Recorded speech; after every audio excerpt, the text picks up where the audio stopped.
on peut souffler.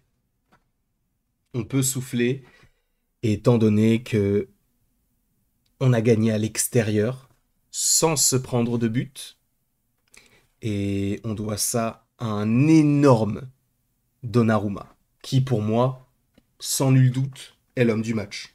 Là, pour le coup, il n'y a pas de question à se poser.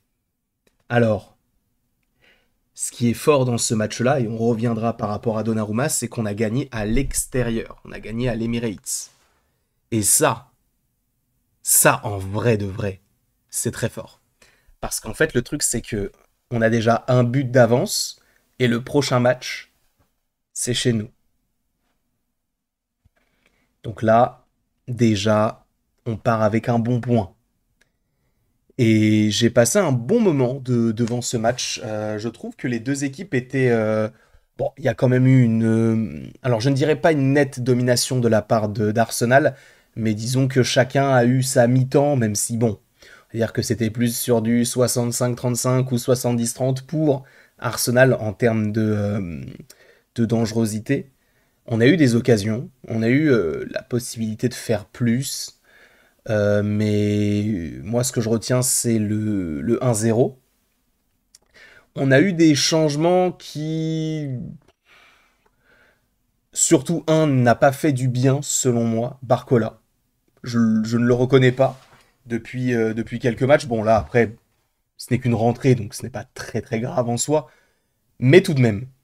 Tout de même, alors même s'il avait mis son but, il n'aurait pas compté étant donné que il y avait un hors-jeu potentiel, mais il faut le mettre. T'es en un contre un, ça il faut le mettre. Ce n'est pas normal de le rater. Mais bon, ce n'est pas très grave en soi, c'est juste que ça a traduit quand même comment pourrait-on dire ça, d'une certaine fragilité dans son jeu. Alors est-ce que c'est parce qu'il a été cantonné au banc sur les grands rendez-vous que Doué a pris sa place, qu'en plus il y a eu Kvaratskhelia, parce qu'à la base c'était comment il s'appelle, c'était Gonzalo Ramos en pointe, à droite Dembélé et à gauche Barcola. Là, c'est Dembélé qui est en pointe. D'ailleurs, j'espère qu'il ne s'est pas blessé, parce que vu qu'il est sorti, et ce assez rapidement, ce sera un petit peu complexe. Sachant qu'en plus, c'est lui qui a mis le seul but du match. C'est un match qui m'a fait penser un petit peu, alors vous me direz ce que vous en pensez, mais il m'a fait penser au match à l'extérieur contre Liverpool. C'est-à-dire qu'on a un but qui est mis très très tôt dans le match, et après, même si on va avoir de temps à autre des fulgurances, on va tout de même être dominé tout le match quasiment, avoir des frayeurs et surtout avoir un grand gardien, un très grand Donnarumma qui a fait son match, qui, on va dire, alors n'efface pas toutes ses bourdes, mais en même temps qui rassure aujourd'hui. C'est vrai que c'est posé la question, je crois, en interne du côté du PSG, est-ce qu'on prolonge ou pas Donnarumma? Donnarumma qui voulait rester, Chevalier qui pourrait être approché, et vu les dernières prestations de Donnarumma, je pense qu'ils vont partir sur une prolongation. Je pense. Euh, donc ouais, pour moi Donnarumma, je vois pas une autre personne que lui pour être l'homme du match, sauf s'il il part du principe que c'est le buteur qui doit être homme du match et donc que ce serait Dembélé. Auquel cas, bon, je vous avoue que je tourne cette vidéo là, on est sur le canal Football Club là. Je ne sais pas s'ils ont déjà choisi qui serait l'homme du match, mais en tout cas, pour moi, c'est Donnarumma. Les parades qu'il te fait, les 1 contre 1 qu'il gagne deux fois face à Trossard, enfin, il est très fort. J'ai eu très peur, je vous avoue, quand on s'est pris le but en première mi-temps. Heureusement qu'il y avait hors-jeu. Comme quoi, de temps en temps, on peut remercier la VAR. Alors, au niveau de l'arbitrage, il y a eu un penalty non sifflé de chaque côté. Alors, on peut revenir sur ces penalties-là, puisque pour moi, alors vous allez me dire que je ne suis pas objectif, mais je pense.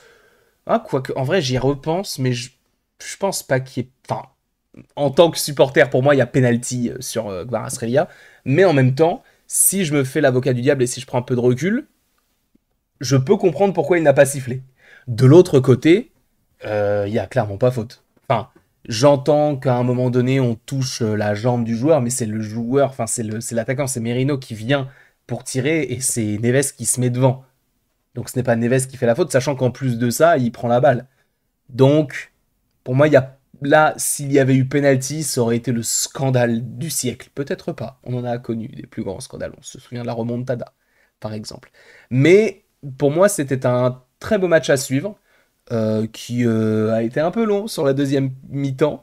On a beaucoup subi. Tout le monde n'était pas forcément au diapason, c'est-à-dire que bah, y avait des joueurs qui étaient plus forts que d'autres. En tout cas, on les voyait plus. Par exemple, mention spéciale pour Fabian Ruiz, qui a fait son match. Je trouve qu'il était présent dans la récupération, dans l'agressivité, dans le pressing, et ça fonctionne parfaitement bien. Encore une fois, Barcola, j'ai eu un petit peu plus de mal sur sa rentrée. Gonzalo Ramos aussi a essayé de mettre de la pression. Pareil, ça frappe sur la barre. Alors j'entends qu'il soit excentré et bon, il essaie de faire au mieux, mais pour moi, tu dois faire mieux que ça. Mais bon, on peut comprendre, c'est une configuration un peu particulière. Ok, Kvaratskhelia a fait un superbe match. En vrai, ils ont tous fait un très bon match. En vrai, bon, Vitinha, il a perdu en fin de match quelques ballons. En vrai, bon, ce n'est pas si grave quand tu vois ce que ça a donné par la suite. Donc, pour moi, ce n'est pas regrettable. Même si plusieurs fois, il nous a mis en danger. Neves, superbe match, je n'ai rien à dire sur le joueur. Une entrée de Zaïre Emery qui n'a pas été tellement présent, étant donné qu'il n'a joué que 5-6 minutes, donc on ne l'a pas vraiment vu, donc on ne peut pas vraiment juger son match. En revanche, Pacho, très bon. Marquinhos, un très bon début de match, et sur la fin de première période, on sentait qu'il était, alors pas forcément émoussé, mais qu'il aurait pu être plus assidu, notamment sur le premier face-à-face entre... bah, je me demande, c'est Trossard ou c'est Martinelli? Je ne sais plus. Mais quand Marquinhos est côté droit de la défense et qui se fait prendre de vitesse par l'appel dans son dos, heureusement que Donnarumma était là, parce que sinon, en vrai, on se serait pris au moins 2 ou 3 buts. Donc, on repart quand même avec pas mal de chance, mais la chance, en fait, fait partie du jeu, ça fait partie du sport. Oui, il faut avoir le talent, mais de temps en temps, forcément, tu peux avoir une petite dose de magie, quoi. C'est toujours plus sympa. En tout cas, j'ai passé un très bon moment devant ce match-là. On se retrouvera de toute manière mercredi prochain pour bah, continuer de parler de tout cela. Sachez, alors je le précise, que je touche du bois. Si jamais on est en finale de Ligue des Champions, moi je vais regarder le match chez mes parents. D'accord. Donc si jamais je tourne un débrief, ce sera soit très tard le soir, soit dans mon ancien décor, mais je n'aurai ni siège, ni éclairage, ni caméra, j'aurai rien du tout. Donc peut-être attendre de rentrer, mais qu'on gagne ou pas, de toute manière, je compterai, enfin, je ferai un débrief. Mais oui, de toute manière, oui, ça arrivera même à minuit, c'est pas un souci, je le ferai quand même.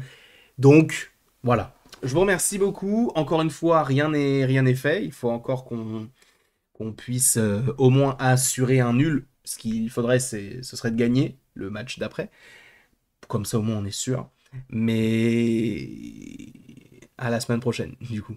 À mercredi prochain. Et là, ce qui est cool, c'est qu'on a 8 jours, on n'a pas 6 jours de pause. Donc là, on a un peu plus. Donc ça aussi, c'est cool. Et à voir qui pourrait débuter. Là, vu la rentrée de Barcola, je ne suis pas sûr qu'il soit titulaire pour le prochain match contre Arsenal. Mais après, on verra. Je pense que Doué va garder. Il est très fort dans la récupération. Enfin, pas dans la récupération, mais dans la conservation, dans les dribbles, dans la projection vers l'avant. Donc, je pense que c'est lui qui a peut-être tiré son épingle du jeu entre les deux, même si, bon, Barcola, il n'avait que, quoi, il est rentré à 30 minutes de la fin, un truc comme ça, peut-être un peu moins. Mais bon, bref. En tout cas, je vous remercie beaucoup d'avoir été présent devant cette vidéo. N'hésitez pas à l'aimer, à la partager, à la commenter et à vous abonner si ce n'est pas déjà le cas. Et après tout ceci, il ne me reste plus qu'à vous dire à la prochaine pour la prochaine. Et encore une fois, merci beaucoup à vous. On se retrouve d'ici quelques temps pour de nouvelles vidéos, pour de nouvelles aventures. Et d'ici là, passez une excellente journée. Pourquoi j'ai pris un accent du sud, j'en sais rien.